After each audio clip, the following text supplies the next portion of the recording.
Well, there you have a good look at like a super grill, Naz. I mean, but for people who don't want the Millennium Falcon, yeah. Like what can you? I mean, we got a little one over here, but what can you spend and get a good grill?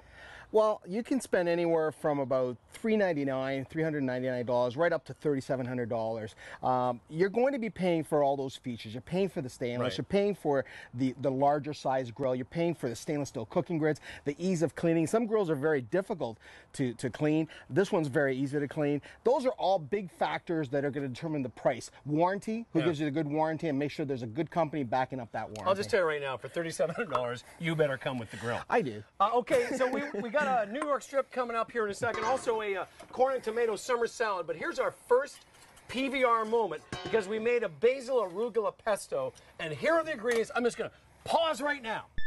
I'm paused. While you're pausing, I'm going to get the corn.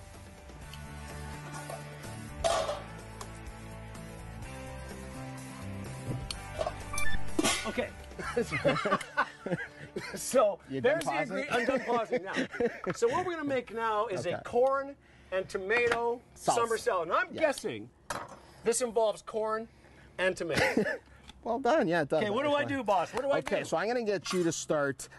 We need to get these cherry tomatoes into a quarter size. I've done some so you can see it. I always show first. So I want you to cut that. Use a smaller one. Use a smaller one. It's easier to work with a smaller knife. No, I got like the starter knife. Should I show you first? Because yeah, you're already making half first, and then quarter. Very simple like that. Make them look nice and pretty so they look great in the center. All right, can you handle that one? Yes, I can. Fantastic. I'm surprised you didn't cut one of your fingers. Okay, should we just throw them in there? Yeah, no, put them right in this thing here. I'm going to make, while you're doing that, can I make the dressing for you? Yeah, you do it. Yeah, okay. Here, look. So I'm going to get you, once you're done with that, I'm going to get you to chop up this basil. For days here. Very, very Do we need more tomatoes in that? You know, one of the secrets of having a great end result when you're barbecuing, you're doing anything, is getting your Mise en place ready, having stuff chopped up. Like I've chopped already these shallots. I've got everything already in ramekins here, but when you're doing this at home, the best advice I can give you is get everything ready first, then bring it outside, then grill. Okay, I'm going to throw these in there. No, that's where I got to do my marinade. What's the matter with you? Put them back in there. Oh, dude. Yeah, let's put this back in here. I did the first little mistake there. I thought we were supposed to put them in there. I had no idea. No, we're going to do the dressing I tell you first. what's happening is the sun is melting my brain, and I'm standing through next to something at 700 degrees, and this dude, the heat coming off Naz, I can grill right here, whole surface. Can we get going on this? Okay, I'm going to chop this, sir. I'm sorry. Chop up the basil. Okay, we're chopping up the basil. Or basil. You say basil, I say basil. I put in about 2 tablespoons of sherry vinegar here. Okay. We're going to also throw in the shallots, which I chopped up already, about a teaspoon and a half of shallots. Now, you prefer shallots versus onions for flavor? They're not as strong flavored as the onion. These are going to mellow out the dressing. It's going to be a great complement to the corn and the tomatoes. And then I'm going to take about a teaspoon of mustard and throw that. Did I get you? I only got one of these shirts. That's why you should wear one of these. I did that on purpose. I thought, hey, I have an idea. Let me put on something even warmer while I stand out here in the sun. Then I'm going to put a little bit of salt in there. Okay. Now what do I do with the basil? That's perfect. You can throw right in. Throw that baby right in there. Okay. All right. Mix this all up and get this ready. This is going to be our dressing. This is going to be our vinaigrette. Now you can throw the tomatoes in. Okay, beautiful. Put that in. Beautiful. While you're doing that, I'm going to cut up this guy here. Can you do that? Because that seems like something that... we work well together. We're moving and... I like to do stuff like this because it makes you look like you're actually doing something when really all you're doing is mixing ingredients around. Don't do it too much. You're going to make those things melt. You can put all the tomatoes in there.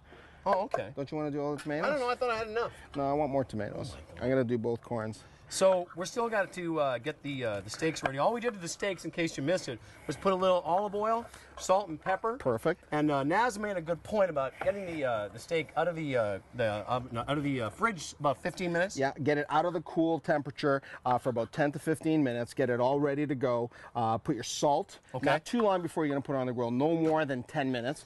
And then you're going to salt it, leave it on the side, bring it down to room temperature, throw it on the grill at a hot grill. You use the grill on high for 2 reasons. One, to preheat. Right. While you're doing that, I'm going to put that in there. And to sear your food. We're going to sear the steaks at a total. Those are about half-inch steaks that we did already. Okay.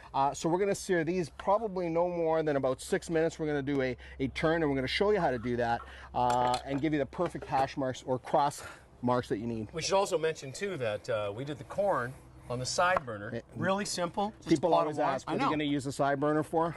The thing about this kind of grilling is you never need to do anything inside. Everything can happen outside. You know, people always tell me, I don't know what to use a side burner for, why use a side burner. You know what? I use a side burner for everything. I do pasta dishes on the grill. Right. I do odored foods such as cauliflower, broccoli, deep frying, seafood, fish. You take that all outside. You keep the heat outside. You keep the odors outside. You keep the dirt outside. But today's a pretty hot day, as you can tell. We got to be careful.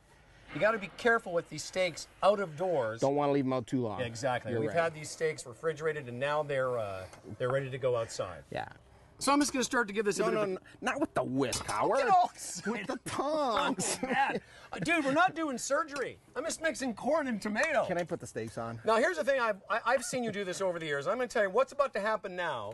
If you learn this, you will never, ever make a mistake when it comes to steak again. You always wonder how they get those hash marks. What's the secret formula, my friend? Secret formula is this. Can you hear this? Do you hear the sizzle? I do that well, don't I, Howard? We're putting it at a 2 o'clock position right now, and we're going to put the lid down. It's always very important to keep the lid down, keep the heat on, put the lid down, barbecue's on high. We're going to sear that for about 1.5 minutes. That's about a 1/2-inch size steak right now. And then we're going to flip it over, keeping it at the 2 o'clock position. We're going to quarter turn it after the 3-minute mark to a 10 o'clock position and do the same thing. Flip it over after 1.5 minutes.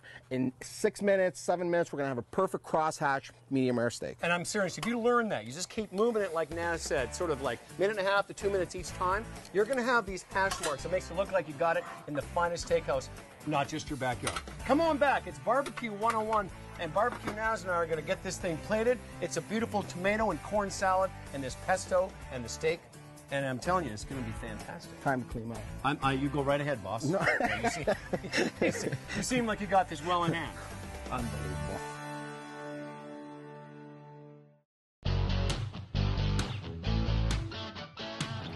We are here at Uppercut Meats with Bobby, one of the owners here. This gentleman here was kind enough to help us and support us through Barbecue 101.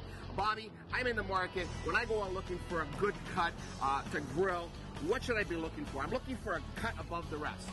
Actually, isn't that your slogan? That's our slogan, my friend. For how long? 27 years. 27 years in the making, a cut above the rest. Tell me, what should we be looking for? Look at the quality of the meat. Beautiful. You start with the meat, you get nice bright texture. Meat is breaking pretty solid. It looks like texture. Yeah, it looks like it's falling apart. Give me a knife and fork, I could eat it like this.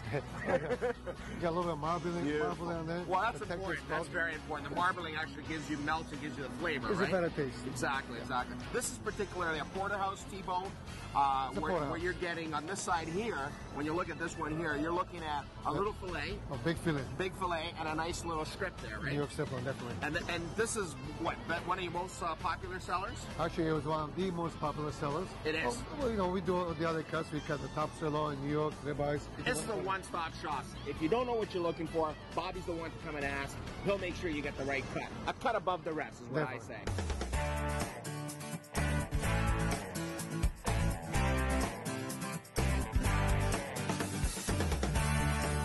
Okay, welcome back. As you can see, I'm getting outfitted with the mini apron here because I've had corn, I've had mustard, I've had steak juice, I've got pesto all over me.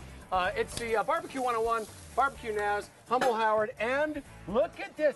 Ooh, yes, You look did- at those, huh? You did good, Howard. You did Little good. hash marks, moving the steak around, flipping it up. Pretty simple. Now, these are New York strips. Yep. And just to recap, we made a beautiful Pesto with arugula, basil, Nice.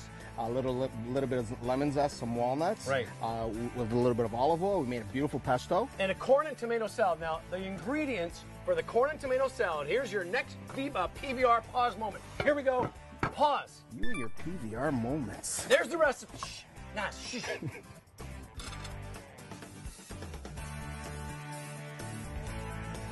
Yeah, that's just Okay, let's go back.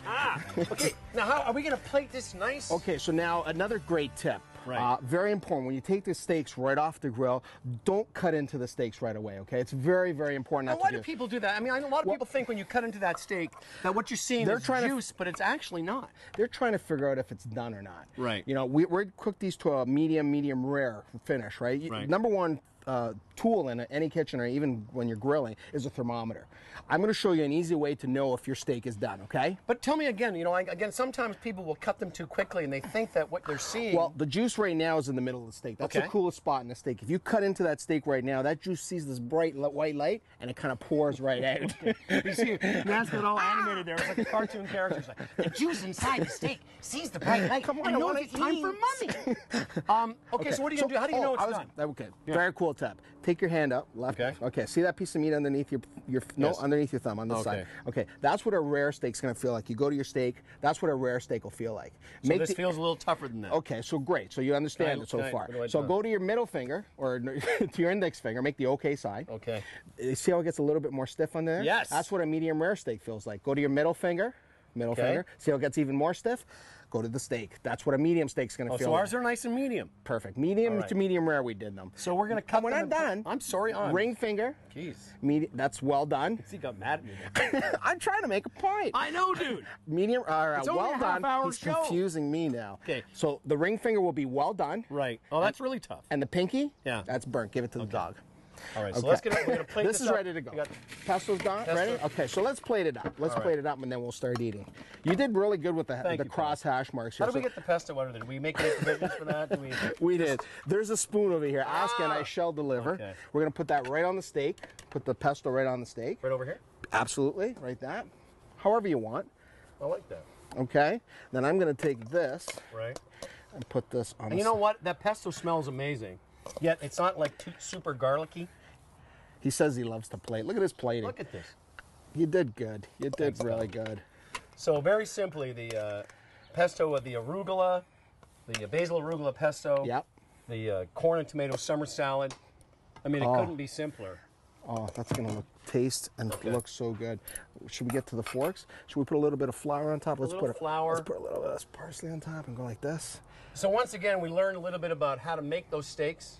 We just moved them around. We got those grill marks in them. 2 minutes, 1 and a minute and a half. Right. A 10 o'clock and a 2 o'clock position. And this will be on the site, no? Absolutely. So on the. You know, I think the sun is baking my brain. We have a website. You can go check all this stuff out, and make sure you try this at home, because I tell you what, man, it smells amazing. Always taste first. Yeah. You want to give it a little shot? You did good. Thanks, pal. Did really good. You ready to eat yet? I'm ready to just dig in. There you go. Here's the plate. All right. You grab one steak. I have doodles on the first one. You really are all over the place today, aren't you? Okay. I'm gonna take the bigger one. You can take the big one? Yeah. Why are you taking the bigger one for? I'm hungry tonight. Okay, I'm gonna take this one here. So there you have it. On behalf of Barbecue Nows, I'm Humble Howard. See you next time. Barbecue 101. Nice job there, bud. Happy grilling. I think it's time we turn the Millennium Falcon down. Let's turn it down. It's Seriously. really hot. Like, I'm getting a sunburn on my back.